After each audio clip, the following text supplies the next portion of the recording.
Good morning guys, कैसे हैं आप सभी। स्वागत है आप सभी का नित्या क्लासेस में। मैं कामनी गौतम आप सभी का बहुत बहुत स्वागत करती हूँ। हेलो एवरीवन, कैसे हैं सभी। चलिए तो एक बार बता दीजिएगा कि आपको मेरी वॉइस अच्छे से आ रही है। साथ ही साथ मैं आपको बता दूं कि कल जो आपका मैंने चैप्टर कराया था वो कौन सा था कि बाल विकास के सिद्धांत। ठीक है, तो आज उसी से रिलेटेड कुछ क्वेश्चंस मैंने लिए हैं, तो जल्दी से सभी आ जाइएगा और इस लिंक को सभी फ्रेंड्स अपने ग्रुप में शेयर कर दीजिएगा। तो क्लास में आपके 40 क्वेश्चंस आपके सामने होंगे, जिसमें इंपोर्टेंट क्वेश्चंस का समावेश मैंने लिया है और सभी क्वेश्चन को हम बहुत अच्छे से यहाँ पे डिस्कस करने वाले हैं। तो जितने भी आपके ग्रुप हैं, आपके फ्रेंड्स के, आपके जो भी सीटेट टेट की प्रिपरेशन करने जा रहे हैं, उन सभी ग्रुप में प्लीज आप शेयर कीजिएगा। ठीक है, तो बिना किसी देरी की क्लास को स्टार्ट करते हैं। एक बार बताइएगा कि आप सभी को मेरी वॉइस अच्छे से आ रही है, कोई प्रॉब्लम तो नहीं है। चलिए, हेलो सत्यम, सुमन, सुनीता, कादम्बरी, स्वागत है सभी का। चलिए तो पहला क्वेश्चन आप सभी के सामने बिना किसी देरी के आता हुआ, और जल्दी से दीजिएगा इस प्रश्न का जवाब। ठीक है, तो पहला प्रश्न जल्दी से देखिए और आंसर दें। उससे पहले स्वागत जो भी क्लास में जुड़े हैं। देखिए, दो व्यक्ति समान, कल मैंने क्या पढ़ाया था आपको, बाल विकास के सिद्धांत, तो उसी पर आधारित कुछ क्वेश्चंस हैं। देखिएगा कि दो व्यक्ति समान नहीं होते, परंतु सभी बालकों में विकास का क्रम समान होता है। यह कथन निम्न में से किस मनोवैज्ञानिक का है। तो जल्दी से जवाब दीजिएगा, क्या होगा इसका आंसर।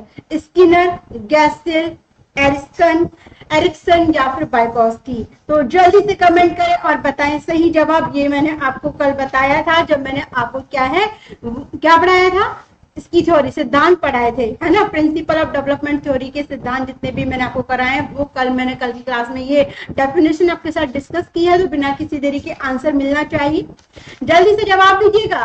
तो देखिए, आप सभी के आंसर का वेट किया जा रहा है, प्लीज आंसर करें। तो देखिए, देखते हैं क्या क्या आंसर आप सभी के मिले हैं। तो यहाँ पर जो आंसर मुझे आपके मिले हैं वो है डी आंसर। सुमन का डी आंसर है, सी आंसर भी मुझे मिला है। डी आंसर तो बिल्कुल भी नहीं होगा, क्योंकि वाइगोत्स्की ने नहीं कहा है ये। ठीक है, बात करें सी ऑप्शन की, एरिक्सन।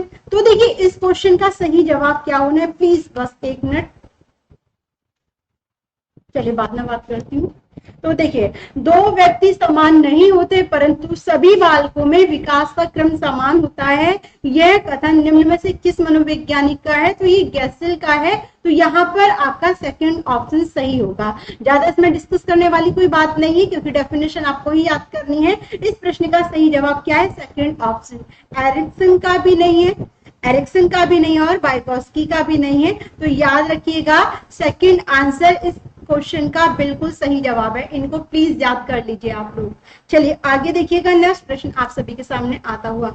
विकास की प्रक्रिया पूर्व निश्चित दिशा में आगे बढ़ती है।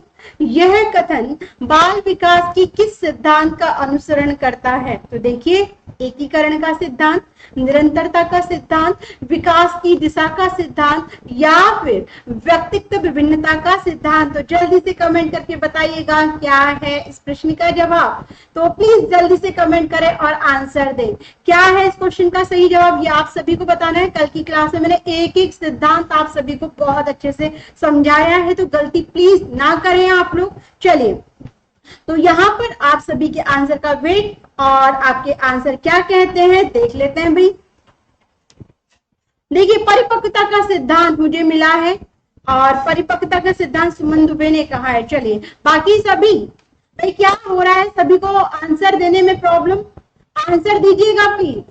देखिए, विकास की प्रक्रिया पूर्व निश्चित दिशा, पीछे की पूर्व यानी कि जो उसने क्या पूर्व में सीखा है उस ओर बढ़कर वह आगे की तरफ, फिर उसके आधार पर वो आगे बढ़ती है। यह कथन बाल विकास की किस सिद्धांत का अनुसरण करता है। तो इस क्वेश्चन का सही जवाब क्या होगा, सी आंसर, बिल्कुल करेक्ट आंसर। यानी कि विकास की दिशा का सिद्धांत एकदम सही जवाब है, और जिन्होंने भी सी ऑप्शन, थर्ड ऑप्शन लगाया है, एकदम करेक्ट आंसर है। चलिए आगे देखिएगा, नेक्स्ट क्वेश्चन आप सभी के सामने। बाल विकास को प्रभावित करने वाले कारक होते हैं केवल आंतरिक, केवल बाह्य कारक, आंतरिक एवं बाह्य दोनों कारक या उपरोक्त में से कोई नहीं। तो जल्दी से दीजिए जवाब, क्या होना है इस प्रश्न का आंसर।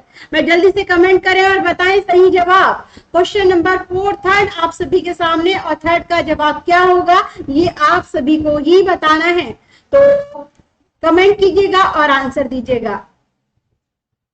तो थर्ड का सी आंसर मुझे मिला है, बाल विकास को प्रभावित करने वाला, यानी कि बच्चों की जो मानसिक विकास, शारीरिक विकास को प्रभावित करने वाले जो कारक होते हैं वो आंतरिक भी होते हैं और बाह्य कारक भी होते हैं, यानी कि सी ऑप्शन, यानी कि थर्ड ऑप्शन इसका बिल्कुल सही जवाब है। बहुत अच्छे से आप सभी के आंसर मुझे मिले हैं। तो इसको क्या करते हैं, इसको लॉक किया जाता है, बिल्कुल बिना किसी देरी के, बिना किसी डाउट के थर्ड ऑप्शन को लॉक किया जाता है। आगे देखिएगा नेक्स्ट कि बाल मनोविज्ञान के अंतर्गत बालकों के व्यवहार, स्थिति एवं समस्याओं से संबंधित तथ्यों का अध्ययन किया जाता है। बाल मनोविज्ञान के व्यक्तित्व विकास को समझने में सहायता करता है। उपरोक्त कथनों में से सही कथन का चयन आपको करना है, ठीक है।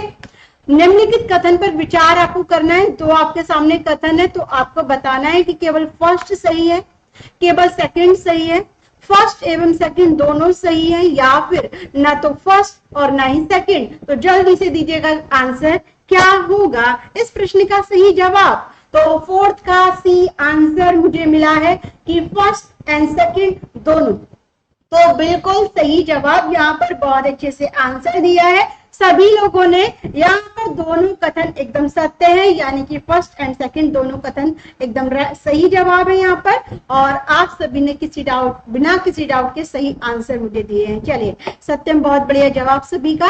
आगे देखें, निम्नलिखित कथनों के बारे में फिर से विचार करना है। तो देखिए, विकास जीवन प्रति चलने वाली प्रक्रिया है। विकास की प्रक्रिया माँ के गर्भ से प्रारंभ होती है तथा जीवन प्रति चलती है, या फिर विकास की प्रक्रिया एकीकरण के सिद्धांत का अनुसरण नहीं करती है। तो जल्दी से बताइएगा, first and third, second and third, first एवं सेकंड, या फिर ये सभी। तो क्या होगा इस प्रश्न का आंसर, जल्दी से कमेंट करें और बताएं। मैं क्वेश्चन नंबर आपके सामने है फिफ्थ, और फिफ्थ का क्या होगा जवाब, जल्दी से कमेंट के जरिए आंसर दीजिए। कोई भी प्रॉब्लम आए, क्वेश्चन ना समझ में आए तो तुरंत कमेंट करें और पूछें। चलिए देखते हैं क्या आंसर मुझे मिला है, फर्स्ट एंड सेकंड, यानी कि थर्ड ऑप्शन इसका सही जवाब होगा। विकास की प्रक्रिया एकीकरण का सिद्धांत करती है, तो थर्ड ऑप्शन क्या है, थर्ड कथन आपका गलत दिया हुआ है। तो यहाँ पर फर्स्ट एंड सेकंड दोनों ठीक है, तो यहाँ पर क्या लगाते, थर्ड ऑप्शन को सिलेक्ट करते हैं। चलिए आगे देखिएगा, क्वेश्चन नंबर 6, बाल विकास का निम्नलिखित में से कौन सा सिद्धांत यह बताता है कि बालकों का विकास उनके डैश के अनुरूप होता है। निरंतरता का सिद्धांत, विकास क्रम की एकरूपता का सिद्धांत, व्यक्तित्व अंतर का सिद्धांत, या फिर परस्पर संबंध का सिद्धांत। तो जल्दी से कमेंट करें और बताएं इस प्रश्न का सही जवाब। आंसर दीजिएगा सभी।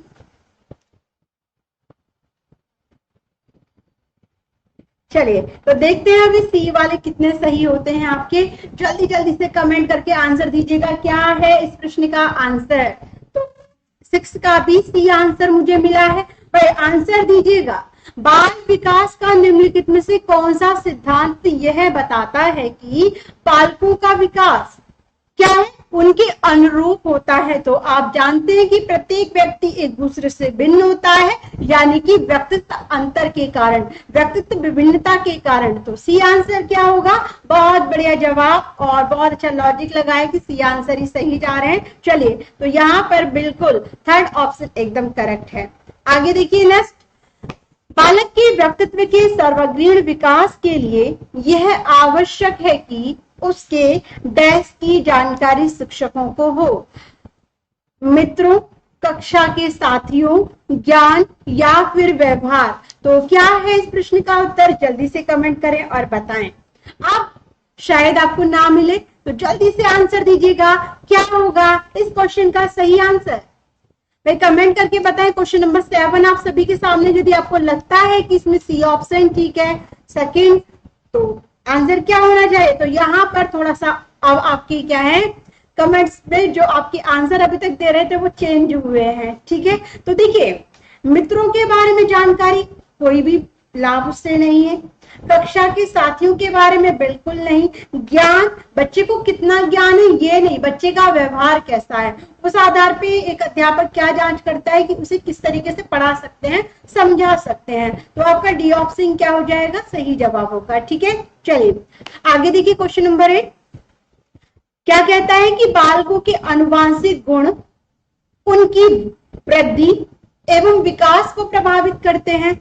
सेकंड, निम्न सामाजिक आर्थिक स्थिति बालकों के विकास में अवरोध का कार्य करती है। थर्ड, विकास की प्रक्रिया सामान्य से विशिष्ट नियमों का अनुसरण करती है। अब आपको क्या बताना है कि बाल विकास के संदर्भ में उपयुक्त कथनों में से कौन सा कथन सत्य है, सही है। First and third, third and second and third first, या फिर ये सभी। तो जल्दी से बताइएगा क्या है इस प्रश्न का जवाब, आंसर दीजिए सभी के सभी। क्वेश्चन नंबर 8 आप सभी के सामने और देखते हैं क्या आंसर आप सभी का मिलता है। तो आंसर दीजिएगा।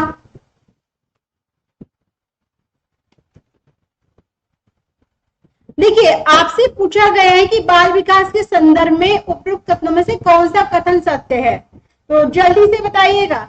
आप जानते हैं कि बालक को आनुवंशिक गुण उसकी वृद्धि एवं विकास को प्रभावित करती है। चलिए, निम्न सामाजिक आर्थिक स्थिति बालकों के विकास में अवरोध का कार्य करती है। तो देखते हैं अभी, विकास की प्रक्रिया सामान्य से विशिष्ट नियमों का अनुसरण करती है, यानी कि आपका थर्ड ऑप्शन एकदम सही जवाब है। अब बात करें बालकों के आनुवंशिक गुण की वृद्धि, यदि हम बात करें पेरेंट्स का भी प्रभाव बच्चों के जीवन पे पड़ता है। यदि उनका विकास, उनकी मानसिक विकास, उनका शारीरिक विकास बच्चों पे क्या इफेक्ट डालता है, तो आपका फर्स्ट ऑप्शन भी ठीक हुआ। जब यहाँ पे दो ऑप्शन ठीक है, पहला और दूसरा, तीसरा क्या है कि निम्न सामाजिक आर्थिक स्थिति बालकों के विकास में अवरोध का कार्य करती है, तो ये भी सत्य है। कहीं ना कहीं बच्चे को वह उचित समाधान, वह साधन नहीं मिल पाते हैं जिसकी उसको नीड होती है। तो आपका डी ऑप्शन क्या होता है, सही जवाब होता है। ठीक है, आगे देखिएगा, दीक्षा ए नहीं होगा। चलिए आगे देखिए नेक्स्ट, निम्नलिखित में से कौन सा विकास का सिद्धांत है। यह निरंतर चलने वाली प्रक्रिया नहीं है। विकास की सभी प्रक्रियाएं अंतर संबंधित नहीं है। सभी की विकास दर समान नहीं होती है। विकास हमेशा रेखीय होता है। तो जल्दी से बताइएगा क्या है इस प्रश्न का जवाब। क्वेश्चन नंबर 9 आप सभी के सामने, तो क्या हो सकता है सही जवाब, जल्दी से दीजिएगा। तो देखते हैं क्या आंसर आप सभी का मिलता है। भाई सभी के सभी प्लीज सभी आंसर करें। तो यहाँ पर आपसे पूछा गया है कि निम्नलिखित में से कौन सा विकास का सिद्धांत है। ठीक है, तो क्या होना चाहिए या आप सभी को बताना है, तो कमेंट करके आंसर दीजिएगा। तो देखते हैं आपके जवाब क्या मिलते हैं हमें। तो यहाँ पर सी ऑप्शन मुझे मिला है और सी आंसर। चलिए, सभी की विकास की दर समान एक जैसी नहीं होती, बिल्कुल सही जवाब है। शारीरिक हो चाहे मानसिक, सभी का एक जैसा नहीं होता और इसी के आधार पर व्यक्तित्व विभिन्नता देखने को मिलती है, यानी कि आपका थर्ड ऑप्शन क्या हो जाएगा, सही जवाब होगा। देखिए विकास निरंतर चलने वाली प्रक्रिया है। विकास की सभी प्रक्रियाएं एक दूसरे से अंतर संबंधित होती हैं और विकास हमेशा रेखीय न होकर वर्तुलाकार होता है। तो यहाँ पर आपका क्या है, थर्ड ऑप्शन इसका सही जवाब है। ठीक है, चलिए अच्छा, चलिए आगे देखिएगा। क्वेश्चन नंबर 10 क्या कहता है कि निचली कक्षाओं में शिक्षण की खेल पद्धति मूल रूप से आधारित है किस पर, शारीरिक शिक्षा कार्यक्रमों के सिद्धांतों पर, शिक्षण पद्धतियों के सिद्धांतों पर, विकास एवं वृद्धि के मनोवैज्ञानिक सिद्धांतों पर, या फिर शिक्षण के समाजशास्त्रीय सिद्धांतों पर। तो जल्दी से दें आंसर, क्या है इस प्रश्न का जवाब। तो देखते हैं क्या आंसर आप सभी का मिलता है, आंसर दीजिएगा सभी।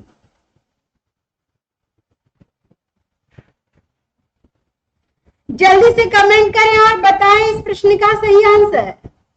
चलिए देखें क्या जवाब कादम्बरी आपका मिलता है। सभी का क्या आंसर होता है कि निचली कक्षाओं में शिक्षण की खेल पद्धति मूल रूप से आधारित होती है किस पर, तो यहाँ पर भी सी आंसर बिल्कुल सही जवाब है, कोई डाउट नहीं। और बहुत आज सच्ची में मुझे भी लग रहा है कि सी ऑप्शन अधिकतर इसमें सही है। तो चलिए सी को लॉक करते हैं, क्योंकि एकदम करेक्ट आंसर है कि विकास एवं वृद्धि के मनोवैज्ञानिक सिद्धांतों पर। ठीक है, आगे देखिएगा। निम्न में से कौन सा बच्चे की सामाजिक मनोवैज्ञानिक आवश्यकताओं के साथ संबंध नहीं है? फर्स्ट, सामाजिक अनुमोदन तथा सराहना की आवश्यकता। सेकंड, संवेगात्मक सुरक्षा की आवश्यकता। थर्ड, शरीर से अपशिष्ट पदार्थों का नियमित रूप से बाहर निकलना, या फिर संगति की आवश्यकता। तो जल्दी से बताइएगा कौन सा सामाजिक मनोविज्ञान से मतलब आवश्यकताओं से संबंधित नहीं है। तो 4 ऑप्शन आप सभी के सामने, जल्दी से सोच कर आंसर दे, आंसर दीजिएगा सभी। तो यहाँ पर क्वेश्चन नंबर 11 का क्या होना चाहिए जवाब? भाई कादम्बरी ने दिया है सबसे पहले जवाब और बताया है कि सी आंसर। शरीर के अपशिष्ट पदार्थ जैसे कि मलमूत्र, पसीना, तो ये इनका नियमित रूप से बाहर निकलना सामाजिक मनोवैज्ञानिक आवश्यकताओं से संबंधित नहीं है। तो आपका क्या होगा? थर्ड ऑप्शन बिल्कुल सही जवाब है। आज तो मुझे लग रहा है थर्ड ऑप्शन ही सारे सही निकल रहे हैं आप सभी के। चलिए, नमस्कार संजय जी, आगे देखिए। विकास कभी न समाप्त होने वाली प्रक्रिया है। यह विचार किससे संबंधित है? अंतः संबंध सिद्धांत, निरंतरता का सिद्धांत, एकीकरण का सिद्धांत, या फिर अंतः क्रिया का सिद्धांत। तो जल्दी से कमेंट करके बताएं क्या है इस प्रश्न का सही जवाब। आंसर दीजिएगा। बिल्कुल सी आंसर एकदम राइट है। तो क्वेश्चन नंबर 13 आप सभी के सामने है, जल्दी से दीजिएगा जवाब कि विकास कभी ना समाप्त होने वाली प्रक्रिया है, यह विचार किससे संबंधित है? तो यहाँ पर बी ऑप्शन मुझे मिला है, निरंतर चलने वाला सिद्धांत, यानी कि निरंतर क्या है? कभी ना रुकने वाला, एक कभी ना रुकने वाली प्रक्रिया। तो आपका सेकंड ऑप्शन क्या होगा? बिल्कुल सही जवाब है बी ऑप्शन, और सभी ने बी ही लगाया है। आगे देखिएगा, नेक्स्ट प्रश्न आप सभी के सामने आता हुआ। बच्चे के विकास के सिद्धांतों को समझना शिक्षक की सहायता करता है। फर्स्ट, शिक्षार्थी की आर्थिक पृष्ठभूमि को पहचानने में। सेकंड, शिक्षार्थियों को क्यों पढ़ाना चाहिए ये औचित्य स्थापित करने में।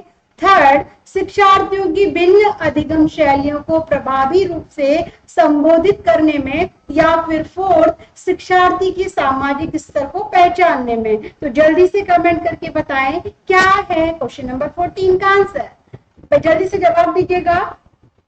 और इस चैप्टर से कोई भी ऐसा क्वेश्चन नहीं रहेगा जो छूटेगा। तो आज ही जो कल मैंने चैप्टर पढ़ाया था बाल विकास के सिद्धांत, उससे हम सारे के सारे आज के जो एमसीक्यूज आपकी होगी उससे सारा कवर कर लेंगे। तो यहाँ पर सी आंसर मुझे मिला है।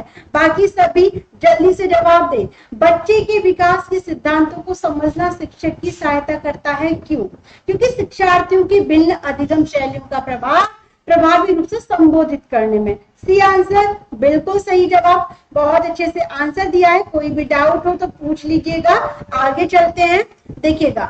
मानव विकास कुछ विशेष सिद्धांतों पर आधारित है। निम्नलिखित में से कौन सा मानव विकास का सिद्धांत नहीं है? अनुक्रमिकता का सिद्धांत, सामान्य से विशिष्ट, प्रतिवर्ती, या फिर निरंतरता का सिद्धांत। तो जल्दी से बताइएगा क्या है क्वेश्चन नंबर 15 का जवाब। क्वेश्चन नंबर 15 आप सभी के सामने है और जल्दी से दीजिएगा इस प्रश्न का सही आंसर। तो देखते हैं भाई क्वेश्चन नंबर 15 क्या कहता है ये आंसर, क्या कहता है ये क्वेश्चन और क्या कहता है आपका आंसर। तो देखिए सी आंसर कार्य करेगा या नहीं, तो देखते हैं आपकी वो जवाब पर डिपेंड करता है आपके आंसर क्या मिलते हैं। तो देखिए यहाँ पर भी सी ऑप्शन। आज तो बल्ले बल्ले हो रही है, ऐसा एग्जाम में आ जाए तो फिर क्या है, दोनों हाथों में लड्डू हो जाएंगे, है ना। बस सी आंख बंद करके लगा दो, 2-4 तो गलत होने ही कोई नहीं, लेकिन भाई हो जाएगा कल्याण, ऐसे ही होगा ना। चलिए, तो मानव विकास कुछ विशेष सिद्धांतों पर आधारित है। निम्नलिखित में से कौन सा मानव विकास का सिद्धांत नहीं है? तो बिल्कुल सही बताया आप सभी ने, प्रतिवर्ती का सिद्धांत मानव विकास से संबंधित नहीं है। तो सी आंसर एकदम सही है श्याम, सी आंसर होगा। अनुक्रमिकता का सिद्धांत, जिसमें क्या है, एक क्रम के आधार पे बच्चे का क्या होता है, बच्चे का विकास होता है, सामान्य से विशिष्ट और निरंतर। ये तीनों के तीनों आपकी क्या है, मानव विकास यानी कि बाल विकास के सिद्धांत में आते हैं, लेकिन प्रतिवर्ती का नहीं आता है। ठीक है, आगे देखिए क्वेश्चन नंबर 16। यदि कुछ विद्यार्थी कक्षा में अध्ययन की चित्तवृत्ति में नहीं है तो आप उन्हें अध्ययन करने के लिए बाध्य करेंगे, उन विद्यार्थियों को कक्षा छोड़ने के लिए कहेंगे, उन्हें चेतावनी देंगे कि वे अवश्य अध्ययन करें, नहीं तो आप प्रधान अध्यापक को सूचित कर देंगे, या फिर उन्हें उनकी रुचि अथवा आप अपने विषय के अनुसार उन्हें पढ़ाएंगे? तो जल्दी से कमेंट करें और बताएं। फिर जवाब चाहिए सभी का। क्वेश्चन नंबर 16 आप सभी के सामने है, तो क्या होगा इस प्रश्न का उत्तर? कमेंट करें और जवाब दें। तो यहाँ पर 16 का डी आपका आंसर मिला है। बाकी सभी जल्दी से कमेंट कीजिएगा और बताइएगा। देखिए, यदि कुछ विद्यार्थी कक्षा में अध्ययन की चित्तवृत्ति में नहीं है तो आप बच्चे को भी, बच्चा बोर हो रहा है कहीं ना कहीं, बच्चा रुचि नहीं ले रहा है, तो आप उस बच्चे की रुचि के अनुसार उस विषय को क्या है, उस विषय को पढ़ाएंगे, उसके बारे में चर्चा करेंगे। यानी कि डी ऑप्शन इसका एकदम करेक्ट आंसर है और बहुत अच्छे से आप सभी ने अपना आंसर दिया भी है। चलिए आगे देखिएगा। प्राथमिक शिक्षक के लिए बाल मनोविज्ञान का ज्ञान आवश्यक है क्योंकि फर्स्ट, यह बच्चों को अनुशासित बनाने में सहायता करता है। सेकंड, परीक्षा परिणाम में उन्नति होती है। थर्ड, यह बच्चों को अभिप्रेरित करने के लिए सुविधाजनक तरीका बन जाता है। या फिर फोर्थ, यह बच्चों को यह बच्चे के व्यवहार को समझने में शिक्षक की सहायता करता है। तो जल्दी से आंसर दें, क्या होगा क्वेश्चन नंबर 17 का सही जवाब? तो जल्दी से दीजिए जवाब। क्वेश्चन नंबर 17 है आपके सामने।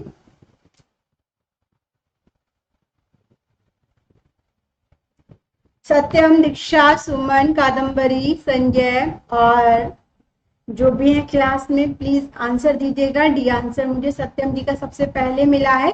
तो आप जानते हैं कि प्राथमिक शिक्षक की बात की जा रही है। बाल मनोविज्ञान का ज्ञान आवश्यक है क्योंकि इसमें बच्चे के व्यवहार को समझने में क्या होती है, हेल्प मिलती है शिक्षक को। तो यानी कि डी ऑप्शन एकदम करेक्ट। चलिए, तो कृतिका, बहुत अच्छे से आपके आंसर आ रहे हैं सभी के। देखिएगा नेक्स्ट क्वेश्चन, शिक्षक को ज्ञान होना चाहिए। बहुत ही स्टार्टिंग से, यानी कि जब से ये टेट आपके टेट लागू हुआ है तब से ये क्वेश्चन कई बार आ चुका है। तो देखिएगा, अध्यापन विषय का, बाल मनोविज्ञान का, या फिर शिक्षा संहिता का, या अध्यापन विषय एवं बाल मनोविज्ञान का। तो जल्दी से कमेंट करके बताएं तो राइट आंसर क्या होना चाहिए। क्वेश्चन नंबर 18 आप सभी के सामने, जल्दी से दीजिए जवाब, क्या हो सकता है सही आंसर। तो देखिए क्या आंसर आप सभी के मिलते हैं, बाल मनोविज्ञान की ज्ञान का। चलिए, तो यहाँ पे बी ऑप्शन भी मुझे मिला है, डी ऑप्शन भी मुझे मिला है। सही जवाब क्या होना चाहिए? तो देखिए, आप आधा अधूरा ज्ञान में कभी कभी क्या करते हैं, जल्दबाजी में इतनी खुशी हो जाती है कि आप गलत करके आ जाते हो। ऐसा नहीं होना चाहिए दीक्षा, ऐसा नहीं होना चाहिए सुमन, क्योंकि शिक्षक को ज्ञान होना चाहिए अध्यापन विषय के बारे में और बाल मनोविज्ञान का, कि बच्चे के व्यवहार को कैसे समझेंगे, बच्चे की रुचियों को कैसे समझेंगे, बच्चे को किस तरीके से सीखने के लिए प्रेरित करेंगे, और अध्यापन विषय के बारे में भी जानकारी होना बहुत जरूरी है। तो डी आंसर इस क्वेश्चन का बिल्कुल सही जवाब है। ठीक है, चलिए तो आगे देखिएगा नेक्स्ट, निम्न में से कौन सा रुचि के बारे में सत्य नहीं है? तो देखिए, रुचियां जन्मजात और अर्जित दोनों होती हैं। रुचियां समय के अनुसार बदलती हैं। रुचियां योग्यताओं एवं अभिक्षमताओं से संबंधित नहीं होती है। या फिर फोर्थ, रुचियां व्यवहार में आकर्षण एवं विकर्षण का प्रतिबिंब नहीं है। तो जल्दी से दीजिएगा जवाब, क्या होगा इस प्रश्न का सही आंसर? आंसर दीजिएगा। तो देखिए आप सभी के आंसर क्या कहते हैं, निम्न में से कौन सा रुचि के बारे में सत्य नहीं है, है ना?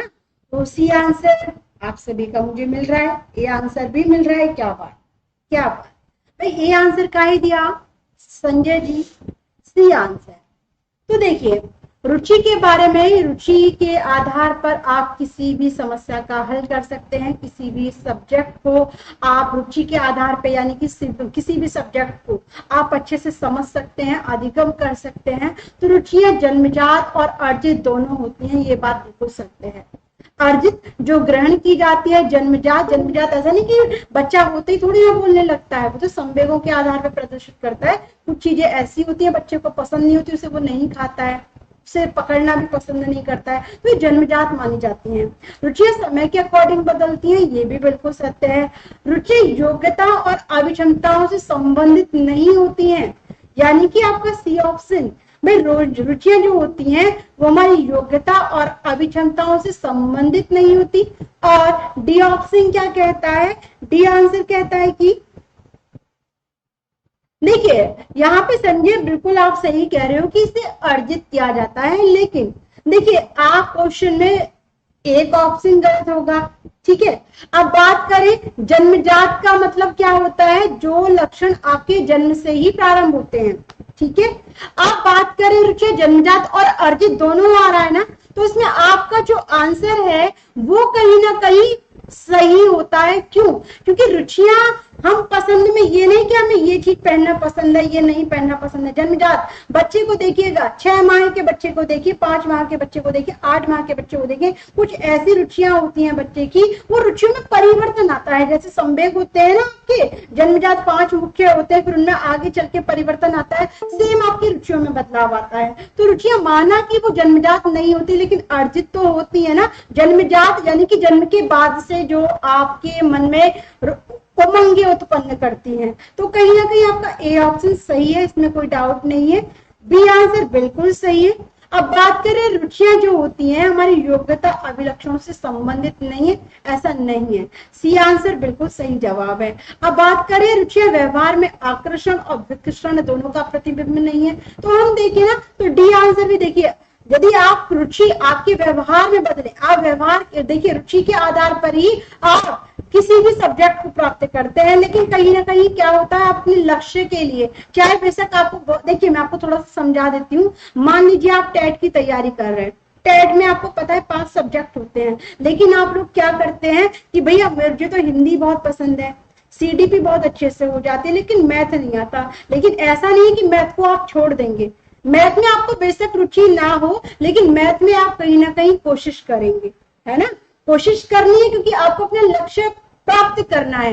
तो इसीलिए आपका थर्ड ऑप्शन योग्यता और अभिक्षमताओं से संबंधित नहीं, गलत दिया हुआ है। थर्ड ऑप्शन इसका सही जवाब है, ठीक है। योग्यता पे डिपेंड करती है ये। आगे देखिए नेक्स्ट क्वेश्चन, तो देखिए चलिए एक बार देखिएगा संजय जी आप, ठीक है, जन्मजात होती हैं या नहीं होती हैं। चलिए तो देखिए अभी आपने देखा रुचियों में, यदि 2 माह के बच्चे, 3 माह का बच्चा जो होता है वो अपनी माँ की गंध को महसूस कर लेता है, और उस बच्चे को आप किसी को भी दो, बच्चे सबकी गोद में रहेगा तो वो रुचि में ही आता है। बच्चा अपनी माँ की गोद में आते एकदम शांत हो जाता है, वो रुचि वो प्रदर्शित करने का उसका तरीका होता है। इसी रुचियों को जन्मजात भी माना गया है और अर्जित भी माना गया है, ठीक है। चलिए अभिवृत्ति है क्वेश्चन नंबर 20, एक भावात्मक प्रवृत्ति है जो अनुभव के द्वारा संगठित होकर किसी मनोवैज्ञानिक वस्तु के प्रति पसंदगी या नापसंदगी के रूप में प्रतिक्रिया करती है।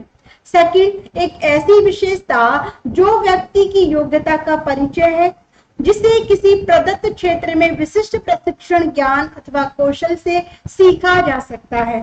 थर्ड, व्यक्ति की बीजभूत क्षमता जो कि विशिष्ट प्रकार की होती है। या फिर फोर्थ, उपरोक्त में से कोई नहीं। तो क्या है इस क्वेश्चन का जवाब, जल्दी से दीजिएगा। अभिवृत्ति क्या है? तो यहाँ पर देखिएगा आपका आंसर मिला है मुझे बी ऑप्शन, ये आंसर बी मुझे मिला है। तो जल्दी जल्दी से कमेंट कीजिएगा और बताइएगा सही जवाब। अभिवृत्ति का संबंध किससे है? कल भी मुझे शायद कृतिका ने पूछा था और मैंने बताया भी था। तो यहाँ पर बी आंसर मिला है मुझे सबसे अधिक, ए आंसर भी मिला है। तो देखिए यहाँ पर एक ऐसी विशेषता जो व्यक्ति की योग्यता का परिचय है, जिसे किसी प्रदत्त क्षेत्र में विशिष्ट प्रशिक्षण, ज्ञान अथवा कौशल से सीखा जा सकता है, बी ऑप्शन कहता है। ए ऑप्शन क्या है कि भावात्मक प्रवृत्ति है जो अनुभव के द्वारा संगठित होकर किसी मनोवैज्ञानिक वस्तु के प्रति पसंदगी या नापसंदगी के रूप में प्रतिक्रिया करती है। तो इस क्वेश्चन का सही जवाब जिन्होंने भी दिया है ए ऑप्शन, बिल्कुल बिल्कुल सही जवाब है। भाई ये अभिप्रति जो होती है, मैंने कहा ये रुचि पर, कल मैंने समझाया भी था जब कृतिका जी ने मुझसे पूछा था कि मैम अभिप्रति के बारे में आप बताइए। तो ये एक भावात्मक प्रवृत्ति मानी गई है जिसमें आप अपने अनुभव को शामिल करते हैं और उस अनुभव के आधार पर आप अपने कार्य को पसंद करते हैं कि इस फील्ड में हमें जाना है, यहाँ से हमें हटना है, यहाँ पे हमें पसंद नहीं आ रहा। तो आपका फर्स्ट ऑप्शन 100% बिल्कुल सही जवाब है। ठीक है। अभिवृद्धि किसे कहा जाता है नहीं पता। तो देखिए अभिवृद्धि क्या होता है, इसका संबंध हमारी शारीरिक वृद्धि से होता है जिसमें आपकी वजन, भार, लंबाई, चौड़ाई, ऊंचाई, इन सबको आप देखते हैं। ठीक है। और अभिवृद्धि का संबंध होता है मनुष्य की रुचियों से, जिसका संबंध क्या होता है कि जिसका संबंध वो मानसिक तौर पर और स्वयं के आधार पर एक जिज्ञासु प्रवृत्ति के आधार पर अभिवृत्ति, यानी कि यहाँ पर जिसमें आपकी रुचियां शामिल वो अभिवृत्ति के अंतर्गत आएगा। तो संजय जी क्लियर हुआ, अभिवृत्ति और अभिवृत्ति दोनों क्लियर है? यस मैम, हाँ बिल्कुल, कल मैंने समझाया था इसके बारे में, है ना। तो क्लियर है ना, समझ में आ रहा है? आगे चले, बताइएगा अभिवृत्ति और अभिवृद्धि समझ में आ गया? हाँ बिल्कुल बिल्कुल बिल्कुल। चलिए आगे देखिए, नेक्स्ट क्वेश्चन देखिएगा, मनोविज्ञान शिक्षा का आधारभूत विज्ञान है, यह किसने कहा? तो कल मैंने शायद आपको ये समझाया था। तो बीएन झा, स्किनर, डेविस या वुडवर्थ। तो जल्दी से कमेंट करके दीजिएगा आंसर, क्या होगा इस क्वेश्चन का सही जवाब। क्वेश्चन नंबर 21 आप सभी के सामने है, तो जल्दी से आंसर मिलना चाहिए। क्या आंसर होना चाहिए? मनोविज्ञान शिक्षा का आधारभूत विज्ञान है। तो देखिए आंसर, प्लीज आंसर दीजिए। कोई भी प्रॉब्लम हो, जैसे अभी आप पूछते हो ना, बड़ा अच्छा लगता है मुझे कि चलिए मेरे स्टूडेंट पूछ रहे हैं, जिज्ञासु हैं। तो यहाँ पर देखिए बी आंसर मुझे मिला है और बाकी सभी बी आंसर क्या सोच के लगाए हैं आप? मनोविज्ञान शिक्षा का आधारभूत विज्ञान है, यह किसने कहा है? शाबाश सत्यम, डी ऑप्शन। चलिए बी ऑप्शन मुझे सबसे अधिक मिले हैं, लेकिन सही जवाब जिन्होंने दिया है वो है आपका बी ऑप्शन। इस क्वेश्चन का सही जवाब है स्किनर, बीएफ स्किनर, एकदम करेक्ट आंसर है। डी ऑप्शन गलत जवाब है। ठीक है, चलिए बिल्कुल हलवा क्वेश्चन है। चलिए आगे देखिएगा, आधुनिक मनोविज्ञान का अर्थ है क्या? मन का अध्ययन, आत्मा का अध्ययन, शरीर का अध्ययन या व्यवहार का अध्ययन? तो जल्दी से कमेंट करें और बताएं सही जवाब, आंसर दें सभी के सभी। और आधुनिक मनोविज्ञान के जन्मदाता किसे माना जाता है? यदि आपको पता है तो प्लीज मुझे कमेंट के जरिए बताइएगा। बी ही होगा, बिल्कुल श्योर है दीक्षा। तो बिल्कुल हमने भी बी को ही बताया है। यहाँ पर आपके सामने है आधुनिक मनोविज्ञान का अर्थ। आधुनिक मनोविज्ञान की जो नींव रखी गई थी वो 19वीं शताब्दी में रखी गई थी, 19वीं शताब्दी में। अब बात करें आधुनिक मनोविज्ञान के जन्म की भी पूछ ली जाते, आर्थिक क्या है? तो आप सभी ने बहुत अच्छे से दिया है, इसमें व्यक्ति के व्यवहार का अध्ययन किया जाता है। तो बहुत बढ़िया जवाब, डी ऑप्शन, डी को लॉक किया जाता है क्योंकि सही जवाब है आप सभी की तरफ से। चलिए आगे देखिएगा, शिक्षा मनोविज्ञान का संबंध किससे नहीं है? तो देखिए, मानव व्यवहार का अध्ययन, मानसिक प्रतिक्रियाओं का अध्ययन, सीखने के तरीकों का अध्ययन या संचार माध्यमों का अध्ययन? तो जल्दी से कमेंट करके बताएं क्या होगा 23 का जवाब। क्वेश्चन नंबर 23 आप सभी के सामने, जल्दी से कमेंट करके बताइएगा इस प्रश्न का सही आंसर क्या होना है। तो क्या मिलता है आप सभी की तरफ से? जवाब देख लेते हैं एक बार। बिल्कुल व्यवहार, ये व्यवहारवाद के मनोवैज्ञानिक हैं सुमन। आधुनिक मनोविज्ञान, मैंने क्वेश्चन ये नहीं पूछा कि व्यवहारवाद के जनक कौन है। व्यवहारवाद के जनक कौन है? वाटसन, बिल्कुल सही बात। लेकिन मैंने पूछा था आधुनिक मनोविज्ञान के जनक कौन है, तो यहाँ पे विलियम वुंड्स का भी नाम आया है, याद रखिएगा। यदि मनोविज्ञान पूछा जाए या फिर आपसे पूछा जाए आधुनिक मनोविज्ञान, तो विलियम जेम्स का नाम सबसे पहले आता है, और विलियम जेम्स आपको ना दिया जाए तो विलियम वुंड्स का नाम आता है। ठीक है, चलिए क्वेश्चन नंबर 23 आप सभी के सामने। डी ऑप्शन मुझे मिला है, बहुत बढ़िया आंसर। संचार माध्यमों का अध्ययन शिक्षा मनोविज्ञान से संबंधित नहीं है, तो डी को लॉक किया जाता है। आगे बढ़ते हैं। देखिए, बालक की शारीरिक व क्रियात्मक विकास की दिशा कैसी होती है? सिर से पैर तथा शरीर के मध्य से बाहर की ओर, बाहर से मध्य की ओर, सॉरी, सिर से पैर तथा शरीर के मध्य से बाहर की ओर, पैर से सिर तथा शरीर के बाहर से मध्य की ओर, पैर से सिर तथा शरीर के मध्य से बाहर की ओर। थोड़ा सा आपको घुमाने वाला है, लेकिन बहुत इजी है, तो आसानी से बता सकते हैं आप। जल्दी से दीजिए जवाब इसका। तो देखिए यहाँ पर, ये पिंकी सिटी कौन है भाई? पिंकी सिटी किसे कहते हो आप? तो यहाँ पर आपका जो आंसर मुझे मिला है, सुमन जी का मिला है बी ऑप्शन। चले, तो यहाँ देखिएगा, सिर से पैर, तो बहुत बढ़िया, सिर से पैर और शरीर के मध्य से बाहर की ओर निकलता है, ये क्रियात्मक विकास भी साथ में दिया है, तो राइट आंसर आपका सेकंड ऑप्शन होगा, बिल्कुल सही जवाब है। बहुत बढ़िया जवाब सभी का। चलिए, तो देखिए नेक्स्ट क्वेश्चन आप सभी के सामने आता हुआ क्वेश्चन किस तरीके से है, जल्दी से जवाब दें। बच्चे के विकास के सिरस्थ सिद्धांत के अनुसार निम्न में से सत्य कथन है। विकास सिर से पैर की ओर होता है, विकास पैर से सिर की ओर होता है, विकास मध्य भाग से परिधि की ओर होता है, उपरोक्त में से कोई नहीं। तो जल्दी से बताएं क्या है इस प्रश्न का जवाब। भाई क्वेश्चन नंबर 25 आप सभी के सामने, और पूछा है कि बच्चे के विकास में सिरस्थ सिद्धांत के अनुसार क्या है भाई? अच्छा अच्छा अच्छा, सुमन दुबे जी, ओके ओके, आप समझ में आ गया। हाँ, चलिए बहुत अच्छी बात है। हमें भी तो पता चले कि पिंकी, मतलब मैं सोचती पिंकी कोई मेरे लर्नर तो है नहीं, लेकिन नाम किसका लेते हैं पता नहीं। चलिए, तो बहुत अच्छी बात। आगे देखिए 25 क्वेश्चन आप सभी के सामने, तो ए आंसर आप सभी का मुझे मिला है। सही जवाब की बात करें तो सही जवाब क्या होना चाहिए? विकास सिर से पैर की ओर होता है, बिल्कुल। मस्तिष्काधोमुखी विकास के नाम से भी इसको जानते हैं। आगे देखिए, निम्नलिखित में से कौन सा विकास का सिद्धांत है?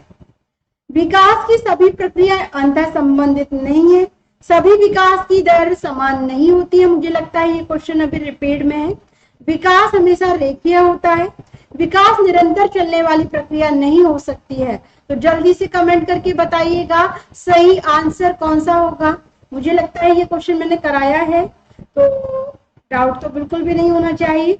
सभी की विकास की दर समान नहीं होती, यानी कि सेकंड ऑप्शन क्या होगा, इसका सही जवाब होगा। ठीक है, चलिए आगे देखिएगा। संकल्पनाओं की व्यवस्थित प्रस्तुति, संकल्पनाओं की व्यवस्थित प्रस्तुति विकास के निम्नलिखित किस सिद्धांतों के साथ संबंधित हो सकती है? तो देखिए, विकास के परिणाम स्वरूप वृद्धि होती है, विकास विषम जातीयता से स्वायत्तता की ओर अग्रसर होता है, या फिर विकास विभिन्न दरों पर विकसित होते हैं, या विकास सापेक्ष रूप से क्रमिक होता है। तो जल्दी से बताइएगा क्या है क्वेश्चन 27 का जवाब। भाई आंसर दीजिएगा क्वेश्चन नंबर 27। आयुष जल्दी से कमेंट करें और बताएं भाई क्या आपके आंसर, कैसे वे डिलीट कर रहे हो आप सभी मैसेज, जल्दी से बताइएगा। क्वेश्चन नंबर 27 आप सभी के सामने, क्या हो सकता है इसका जवाब? तो 27 का ए ऑप्शन मुझे मिला है। क्वेश्चन को पढ़ लो एक बार। आयुष ने डी आंसर दिया है, और मैं आपको बता दूं कि इस क्वेश्चन का डी आंसर ही बिल्कुल सही है, क्योंकि विकास सापेक्ष रूप से क्रमिक होता है, लगातार चलता रहता है ना। विकास के परिणाम स्वरूप वृद्धि कैसे होती है सुमन? ऐसा थोड़ी ना होता है कि विकास के जिन बच्चों की मतलब जिनमें मानसिक विकास कम है उनकी वृद्धि भी कम है, ऐसा नहीं होता। तो बी आंसर नहीं होना, ए आंसर नहीं होगा। ठीक है, चलिए आगे देखिए। देखिए मैं बताऊं, विकास के लिए वृद्धि जरूरी नहीं है, और वृद्धि के लिए विकास बहुत आवश्यक होता है। तो ए आंसर तो बिल्कुल भी नहीं होगा। ठीक है, चलिए निम्नलिखित में से कौन सा कथन सत्य है ये आपको बताना है। शिक्षक द्वारा प्रश्न पूछना संज्ञानात्मक विकास में बाधक है। विकास और सीखना समाज सांस्कृतिक संदर्भों से अप्रभावित रहता है। शिक्षार्थी एक निश्चित तरीके से सीखते हैं या फिर खेलना संज्ञान और सामाजिक दक्षता के लिए सार्थक है। तो जल्दी से बताइएगा क्या होगा इस प्रश्न का जवाब। क्वेश्चन नंबर 28 आप सभी के सामने, और जल्दी से दें सही आंसर। आयुष, हाँ आपका बिल्कुल सही जवाब था। सुमन से पहले आपने आंसर दिया है, तो डी आंसर दिया था, एकदम करेक्ट आंसर था। 28 का डी ऑप्शन मुझे मिला है, और संजय जी ने सबसे पहले ये जवाब दिया है। देखिए शिक्षक द्वारा प्रश्न पूछना संज्ञानात्मक विकास में बाधक नहीं होता है। ए ऑप्शन गलत, और अप्रभावित नहीं, प्रभावित करता है।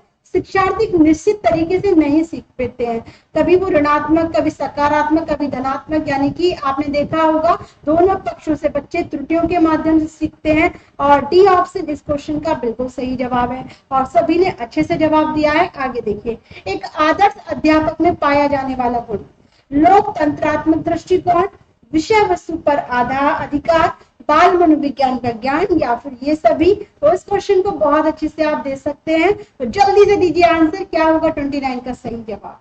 आयुष बहुत बढ़िया, डी ऑप्शन। दीक्षा, सभी ने, रोशनी पटेल, सभी ने अच्छे से आंसर दिए।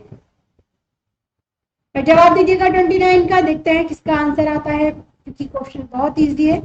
बहुत बढ़िया सुमन, तो यहाँ पर बिना किसी देरी के डी ऑप्शन को लॉक करते हैं। ठीक है, कोई दिक्कत तो नहीं आ रही अब तक, कोई भी दिक्कत नहीं होगी क्योंकि क्वेश्चन बहुत अच्छे हैं। देखिएगा, एक अध्यापक अध्यापिका ने पाया कि एक विद्यार्थी, ये मैंने सीखा, मतलब आपको पहले भी बताया है क्वेश्चन जब प्रैक्टिस सेट वगैरह कर रहे थे, कि एक विद्यार्थी वर्ग बनाने में कठिनाई अनुभव कर रहा है। उसने अनुमान लगाया कि वह हीरे का चित्र बनाने में भी क्या होगी, उस बच्चे को कठिनाई का अनुभव होगा। उसने निम्नलिखित में से किस सिद्धांत पर आधारित होकर यह अनुमान लगाया। विकास निरंतरीय होता रहता है, अलग अलग लोगों के लिए विकास की प्रक्रिया भी अलग अलग होती है। विकास एक व्यवस्थित क्रम में होने की प्रवृत्ति से संबंध है, या फिर विकास की प्रक्रिया एक परिवर्तनीय प्रक्रिया है। तो जल्दी से दे जवाब, क्या है इस क्वेश्चन का सही आंसर। तो सुमन जी का आंसर सबसे पहले मुझे मिला है, और दीक्षा जी ने 30 का सी ऑप्शन, बाकी सभी आंसर दे। चलिए, तो आप सभी जानते हैं कि विकास जो होता है ना, एक निश्चित यानी कि व्यवस्थित क्रम में होता है। बच्चा पहले धीरे धीरे अपने सर को, फिर धड़ को, फिर अपने पैरों को संभालना सीखता है। तो यहाँ पे थर्ड ऑप्शन इसका सही जवाब है। ठीक है, आगे देखें। पूर्व विद्यालय में पहली बार आया बालक मुक्त रूप से चिल्लाता है। जब बच्चे पहली बार स्कूल में जाते हैं तो चिल्लाते हैं, रोते हैं, है ना। आप में से भी रोए होंगे, सभी रोते हैं। 2 वर्ष पश्चात वही बच्चा जब प्रारंभिक विद्यालय में पहली बार आता है तो उसका तनाव चिल्लाकर व्यक्त नहीं करता, अब तो उसके कंधे एवं गर्दन की जो पेशियां होती हैं वो तन जाती हैं। उसके इस व्यवहारिक परिवर्तन का क्या सैद्धांतिक आधार हो सकता है, ये आप सभी को बताना है। तो विकास क्रमिक प्रकार से होता है, विकास निरंतरीय होता है, अलग अलग लोगों में विकास भी भिन्न भिन्न होता है, या फिर विभेद व एकीकरण के लक्षण होते हैं। तो जल्दी से दीजिएगा इसका सही जवाब, आंसर दें। क्वेश्चन नंबर 31 क्या कहता है आपका आंसर। आयुष, क्या हुआ भाई, समझ में नहीं आ रहा है क्या। चलिए, तो यहाँ पर सी आंसर आप सभी के मुझे मिले हैं। बहुत बढ़िया जवाब, सी आंसर एकदम करेक्ट आंसर। और यहाँ पे तो आप लोग खिचड़ी पका रहे हो, ये भी हो सकता है, ये भी हो सकता है, चल इसको भी रख लेते हैं, है ना। चलिए, तो यहाँ पर सही जवाब की बात करें तो विकास क्रमिक प्रकार से होता है। चलिए, ये बात सत्य है कि विकास क्रमिक यानी कि लगातार होता है, लेकिन क्वेश्चन क्या कहता है आप उसे देखो, उसके अकॉर्डिंग ये ऑप्शन गलत हो जाता है। ठीक है, विकास निरंतर चलने वाली प्रक्रिया है, बिल्कुल राइट, लेकिन क्वेश्चन क्या कह रहा है कि बच्चा पहले आया, पहले जब आया वो चिल्लाया और रोया, है ना, और जब 2 साल मतलब अब लगातार उसने बच्चे ने स्कूल जाना शुरू कर दिया है, अब बच्चा कब तक रोएगा, जाना तो उसको डेली है। अब वो समझ चुका है कि डेली मुझे यहाँ पर आना है, है ना, तो चिल्लाकर नहीं, अपनी मांसपेशियों को तनकर स्कूल जाएगा, हैप्पी होकर जाएगा। तो उसने पहले विभेद किया और ये प्रक्रिया एकीकरण के विकास का लक्षण दर्शाती है। तो राइट आंसर डी ऑप्शन बिल्कुल सही जवाब। तो जिन्होंने भी डी आंसर दिया है, कृतिका और आयुष, बहुत अच्छे से बताया आप सभी ने जवाब। तो यहाँ पर डी ऑप्शन एकदम सही है। ठीक है, चलिए आगे देखिएगा। नेक्स्ट क्वेश्चन आप सभी के सामने आता हुआ क्या है, बाल मनोविज्ञान के अनुसार शिक्षा के क्षेत्र में मुख्य स्थान है किसका, बालक का, अध्यापक का, अभिभावक का या प्रशासक का। तो जल्दी से जवाब दें, किसका है। बहुत सरल क्वेश्चन, आसानी से बता सकते हैं। तो यहाँ जल्दी से जवाब मिलना चाहिए। 32 क्वेश्चन आप सभी के सामने। बाल मनोविज्ञान के अनुसार शिक्षा के क्षेत्र में, अच्छा दीक्षा जी ने भी डी दिया है, बहुत बढ़िया, शाबाश दीक्षा जी। आज तो आपको इनाम मिलेगा भाई सभी को, डी वालों को। चलिए 32 का मिला है ए ऑप्शन, बिल्कुल सत्य है। बालक का प्रमुख स्थान होता है क्योंकि उसी के आधार पे हम शिक्षण प्रणाली को प्रारंभ करते हैं। ठीक है, चलिए आगे देखिए। इनमें से कौन सा बाल विकास का एक सिद्धांत है, विकास परिपक्व तथा अनुभव के बीच अन्योन्य क्रिया की वजह से घटित होता है, विकास प्रत्येक बच्चे की गति का सही ढंग से अनुमान लगा सकता है, अनुभव विकास का एकमात्र निर्धारक है, विकास प्रबलन तथा दंड के द्वारा सुनिश्चित किया जाता है। तो जल्दी से कमेंट करके बताएं क्या है इस प्रश्न का वो सही जवाब। तो आंसर दीजिएगा, क्या होना चाहिए 33 का। संजय जी आंसर बताइए, निम्न में से कौन सा बाल विकास का एक सिद्धांत है। A answer A. तो देखिए भाई, विकास प्रबलन एवं दंड के द्वारा सुनिश्चित किया, ही गलत बात है ना, दंड देना अपराध है, तो डी को हम बिल्कुल भी नहीं रखेंगे। अनुभव विकास का एकमात्र नहीं, बिना अनुभव, देखिए ऐसा नहीं कि अनुभव के आधार पर जब तक बच्चे को अनुभव ना हो मतलब क्या विकास नहीं कर सकता, तो सी को भी नहीं मानेंगे। विकास प्रत्येक बच्चे की गति का सही ढंग से अनुमान लगा सकता है, ये भी गलत है। हम ये नहीं कह सकते क्योंकि विकास घटते बढ़ते क्रम में होता है, तो इसलिए आपका सेकंड ऑप्शन भी नहीं होगा। फर्स्ट ऑप्शन इस क्वेश्चन का बिल्कुल सही जवाब है। ठीक है, तो जिन्होंने भी ए ऑप्शन बताया है एकदम करेक्ट आंसर है। आगे देखिएगा नेक्स्ट क्वेश्चन कि निम्नलिखित में से कौन सा बाल विकास का एक सिद्धांत नहीं है, विकास के सभी क्षेत्र महत्वपूर्ण है, सभी विकास परिपक्व तथा अनुभव की अंतःक्रिया का परिणाम है। भाई ये मैंने पूछा है क्या क्वेश्चन, सभी विकास तथा अधिगम एक समान गति से आगे बढ़ते हैं या फिर सभी विकास एक क्रम का पालन करते हैं। तो जल्दी से बताइएगा, नहीं पूछा है तो जल्दी से बताएं क्या होगा इसका आंसर दीजिए। क्वेश्चन नंबर 34 आप सभी के सामने, 34 का बी ऑप्शन मुझे मिला है, बाकी दीजिए बताइएगा। चलिए शाबाश मेहनती बच्चे हैं आप।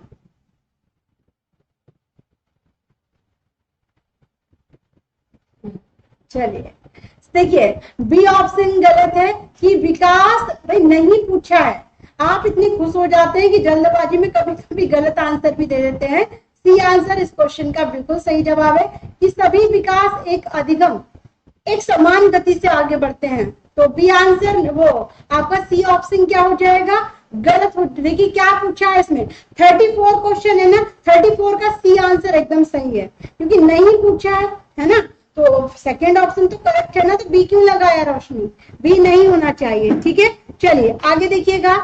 इनमें से कौन सा विकास का एक सिद्धांत नहीं है, विकास संशोधन योग्य होता है, विकास केवल संस्कृति से शामिल और निर्धारित होता है, विकास जीवन प्रति चलने वाली प्रक्रिया है, या फिर विकास वंशानुक्रम और वातावरण दोनों को प्रभावित करता है। तो जल्दी से बता दीजिएगा क्या है इस प्रश्न का सही उत्तर, आंसर दें। हाँ नहीं पूछा था ना उसमें, तो देखिए जल्दी से बताएं। आंसर डी ऑप्शन मुझे मिला है। अरे आप देखते क्यों नहीं हो आयुष, क्वेश्चन में नहीं पढ़ा करें आप, क्योंकि कभी कभी नहीं पढ़ने से क्या होता है दिक्कत हो जाती है।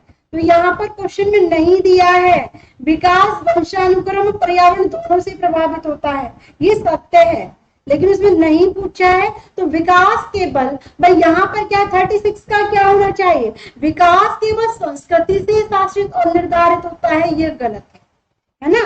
तो यहाँ पे राइट आंसर जो होगा वो आपका सेकंड ऑप्शन है, विकास में संशोधन सुधार किया जा सकता है। फर्स्ट भी ठीक है, कोई दिक्कत नहीं है। तो बस यदि हम देखें कि विकास संस्कृति, यदि हमारे संस्कृति से मिले वही विकास है, ऐसा नहीं हो सकता है ना। चलिए आगे देखिए, निम्नलिखित में से कौन सा वृद्धि और विकास के सिद्धांतों से संबंधित नहीं है, नहीं है, निरंतरता का, वर्गीकरण का, समन्वय का, या फिर व्यक्तिगतता का सिद्धांत। तो जल्दी से बताएं क्या होगा इसका सही जवाब, आंसर दें। क्वेश्चन नंबर 37 क्या होगा इसका जवाब, जल्दी से दीजिएगा। तो यहाँ पर आपसे पूछा गया है वृद्धि और विकास के सिद्धांत से कौन सा सिद्धांत संबंधित नहीं है, तो जल्दी से कमेंट मिलना चाहिए। बी ऑप्शन मुझे मिला है, बाकी सभी जवाब दे। तो देखिए क्या आंसर होता है आपका। तो देखिए इस क्वेश्चन पे ज्यादा बात ना करते हुए, क्योंकि टाइम भी कम है, तो राइट आंसर, राइट आंसर। चलिए, कहते हैं कभी कभी कि हम अपना सही होते हुए भी खो देते हैं, क्योंकि हमें लगता है कि दूसरे बंदे ने सही जवाब दिया है। तो यहाँ पे आयुष ने पहले अपने दिमाग से आंसर दिया, बाद में देखा कि गलत दिया है मैंने। तो वर्गीकरण का सिद्धांत बिल्कुल सही जवाब है कि ये वृद्धि और विकास से संबंधित नहीं है, लेकिन समन्वय का सिद्धांत वृद्धि और विकास से संबंधित होता है। निरंतरता का सिद्धांत, समन्वय का सिद्धांत, व्यक्तिगतता का सिद्धांत, ये सभी वृद्धि और विकास से संबंधित हैं। इस क्वेश्चन का सही जवाब है 37 का बी ऑप्शन। वर्गीकरण का जो सिद्धांत है वो आपके वृद्धि और विकास से संबंधित नहीं है। तो दीक्षा बहुत बढ़िया, शाबाश। कृतिका जी एकदम करेक्ट आंसर है। चलिए आगे देखिए, आगे देखिए। तो आपका सीटेट का बैच, जैसा कि मैं डेली बताती हूँ आपको कि आपका जो लक्ष्य है वो सीटेट के बैच का, कि हमें सीटेट प्राप्त करना है। तो सीटेट के बैच के लिए यहाँ पर अनअकैडमी की तरफ से आपका बैच स्टार्ट हो चुका है।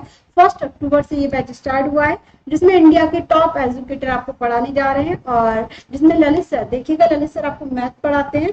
साथ ही साथ यदि आप चाहते हैं अनअकैडमी पे क्या सब्सक्रिप्शन लेना, तो आप ललित सर से अपना सब्सक्रिप्शन करा सकते हैं।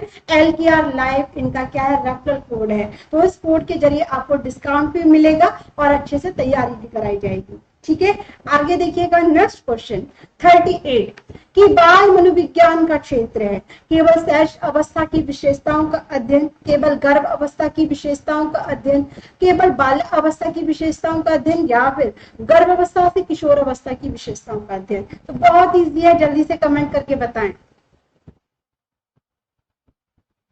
जल्दी जल्दी से आंसर दें।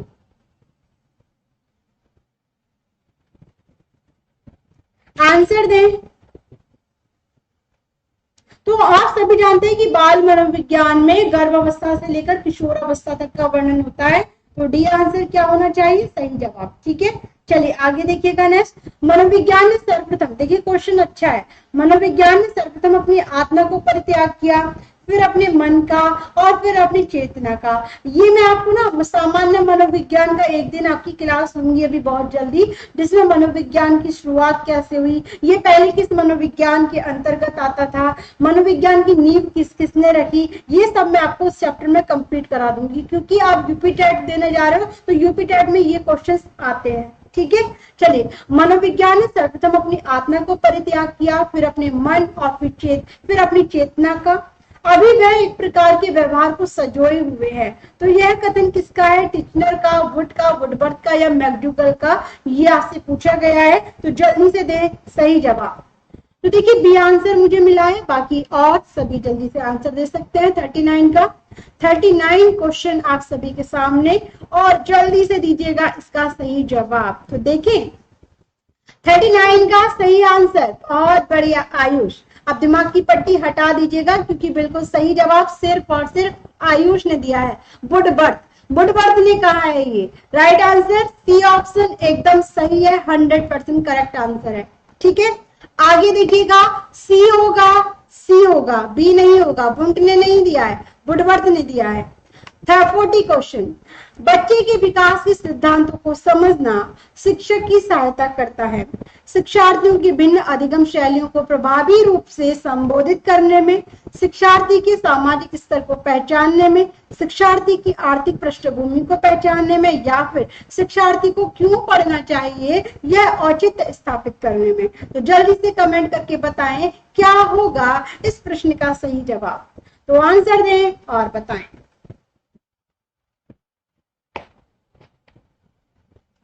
भाई जल्दी से दें कमेंट करके जवाब, क्या होना चाहिए इस प्रश्न का सही आंसर।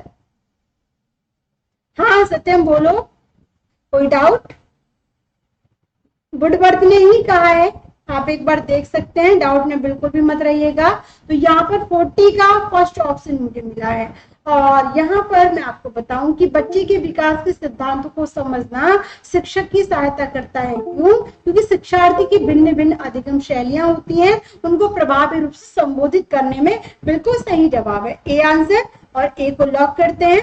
40 क्वेश्चंस आपके कंप्लीट होते हैं। कैसे लगे क्वेश्चन, कैसी लगी क्लास बताइएगा। और कल मैं आपको बता दूं कि आनुवांशिकता एवं वातावरण का प्रभाव, कल आपका नेक्स्ट यानी कि 3rd चैप्टर चलने वाला है सीडीपी का। तो क्लास में 11 बजे आ जाइएगा। और आज आपका जो हिंदी में आपका 2nd चैप्टर चलेगा, ठीक है। तो आप दोनों की जगह क्लास लीजिए मेरी। कोई प्रॉब्लम आती है तो आप मेरे साथ डिस्कस करें, कोई भी प्रॉब्लम मेरे सब्जेक्ट से, तो आप मेरे साथ बिना किसी दिक्कत के आप शेयर कर सकते हैं, ठीक है। क्लास अच्छी लगी हो तो लाइक कर दीजिएगा, और कोशिश करें कि यहाँ पर जो लर्नर है उनकी संख्या बढ़े। Thank you so much guys. जय हिंद, जय भारत। अच्छे से रहें, स्वस्थ रहें, मस्त रहें। चलिए ओके संजय। चलिए, क्वेश्चन तभी अच्छे लगते हैं जब आप अच्छे से पढ़ते हो, अन्यथा क्वेश्चन कितना भी इजी आ जाए वो गोल गोल करके सर को घुमाता है कि कौन सा हो सकता है सही जवाब, ठीक है। चलिए ओके गाइस, बाय बाय, मिलते हैं 4 बजे।